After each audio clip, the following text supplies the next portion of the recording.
Sewer में उतर के मरने वालों के प्रतिनिधि मंडल से बात नहीं होती, ठेला मजदूरों से बात नहीं होती, बेरोजगार युवकों से बात नहीं होती, छोटे मझौले किसानों से बात नहीं होती, और अब तो ट्रेड यूनियन से भी बात होने की रवायत बंद हो गई है। राज्य की कोशिश होनी चाहिए कि इनकम इनइक्वालिटी इस रूप में ना बढ़े।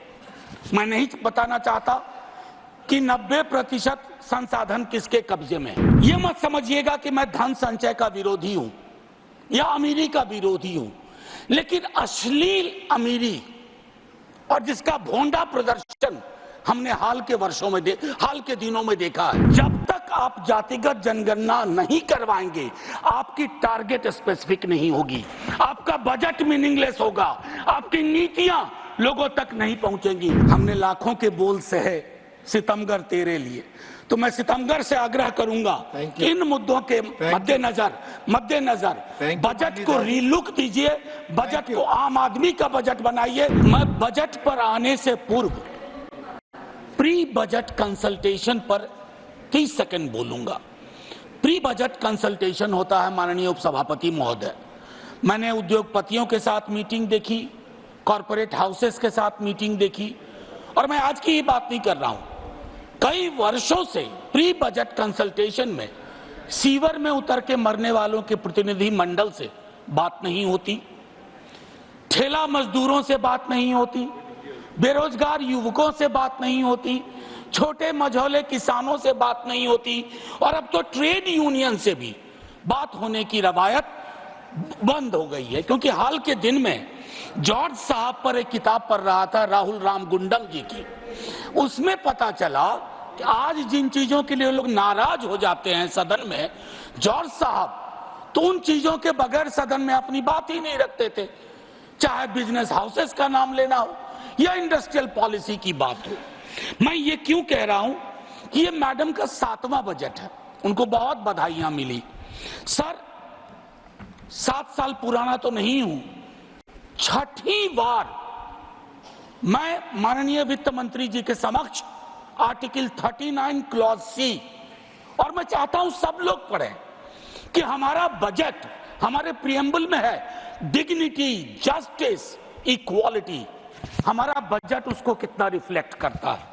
आर्टिकल 39 सी जो कॉन्सेंट्रेशन ऑफ वेल्थ की बात करता है माननीय उपसभापति महोदय, कि राज्य की कोशिश होनी चाहिए कि इनकम इनइक्वालिटी इस रूप में ना बढ़े। मैं नहीं बताना चाहता कि 90% संसाधन किसके कब्जे में है। माननीय सभापति महोदय, आय की इतनी बड़ी असमानता, परेशानी इस बात से होती है, यह मत समझिएगा कि मैं धन संचय का विरोधी हूं या अमीरी का विरोधी हूं, लेकिन अश्लील अमीरी और जिसका भोंडा प्रदर्शन हमने हाल के दिनों में देखा है। सर दिक्कत उससे है, इसलिए आय की असमानता पर बात होनी चाहिए। माननीय सभापति महोदय मेरे साथी हमारी पार्टी से बोल चुके हैं, मैं मनरेगा पर 1-2 बात कहना चाहता हूं।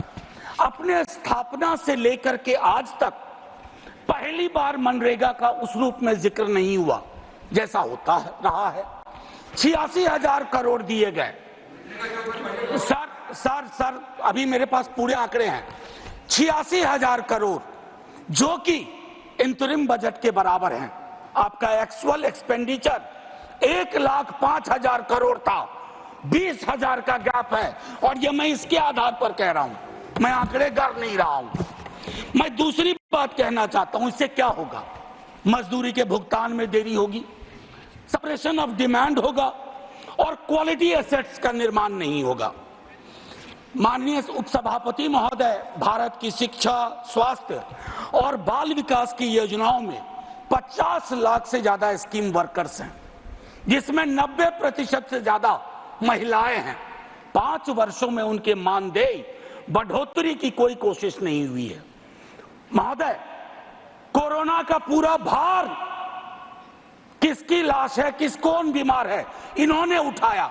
आपने इसकी मानदेय, चाहे आशा, ममता, आंगनवाड़ी, रसोईया आदि, कृषि को लेकर के एक बड़ी आबादी है, 65-70% अभी भी निर्भर है। खेतीहर मजदूर, छोटे मझोले किसानों, उनकी दिक्कतें अलग हैं। माननीय उपसभापति महोदय, कृषि के आउटपुट का आंकड़ा भी सवालों के घेरे में है, लेकिन सवाल लेंगे नहीं। Legal guarantee to MSP, what stops you?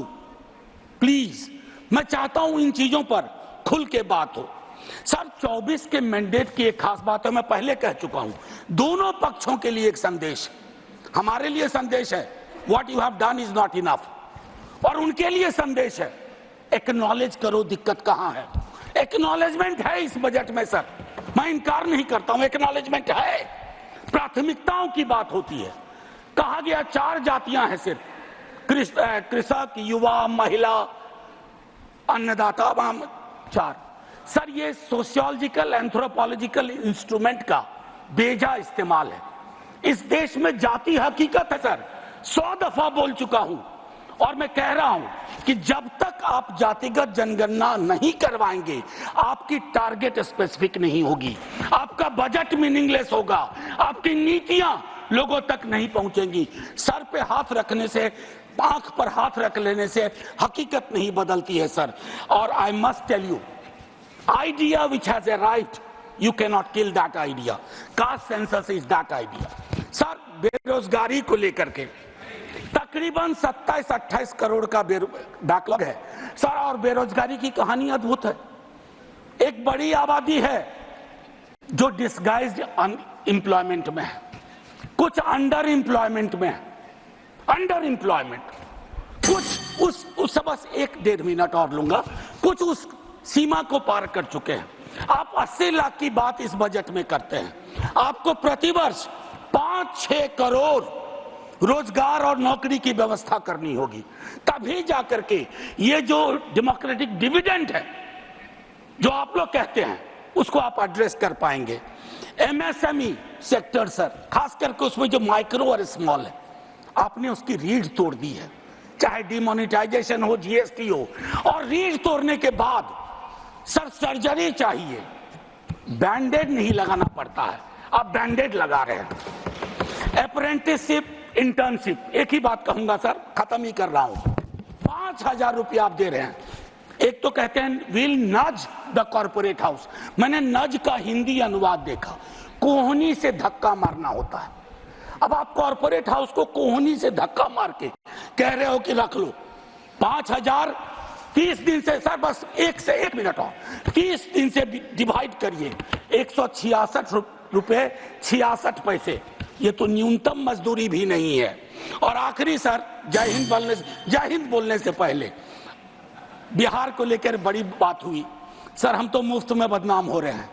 2015 का प्रधानमंत्री जी का आरा वीर कुंवर सिंह की धरती का भाषण सुनिए, फिर टॉर्च लेकर के या लालटेन लेकर के स्किल यूनिवर्सिटी ढूंढिए, केंद्रीय विश्वविद्यालय भागलपुर में ढूंढिए। हम तो सिर्फ इतना कहना चाहते हैं,